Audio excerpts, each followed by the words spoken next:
تعالي بينا النهارده كده هقولك على معلومة هتاخد معاكي البشاميل في حتة تانية خالص، هتشرفك في العزومات وهتخلي كل خرطة من البشاميل اللي تطلع معاكي متماسكة حتى لو انتي بتقطعيها وهي سخنة.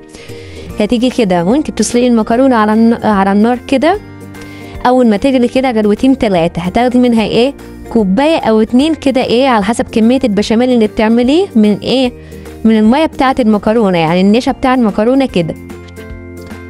هتاخديها بقى على جنب كده، وهتيجي ايه وانت بتعملي البشاميل هتنزلي بالكوبايتين دولت ايه على البشاميل. يعني انت ساعات بنحط ميه ولبن او شوربه وايه ولبن، انت بدل ما تحطي ميه او شوربه هتحطي كوبايه او كوبايتين اللي انت اخدتيهم دول على البشاميل، هيخلي معاكي قوام البشاميل كريمي جدا وحلو جدا. ولما تحطيه على المكرونه وتخرج من الفرن وتيجي تقطعيها هتلاقيها ما شاء الله متماسكه جدا وحلوه جدا، مش هتبقى ايه مفكوكه معاكي خالص. وبس كده سهله. لو عجبك الفيديو لايك ومتابعه، بحبكم في الله. انت رايح فين؟ هستحلفك بالله لو بتحب النبي صل عليه، واوعى تسحب الشاشه الا ما تصلي عليه.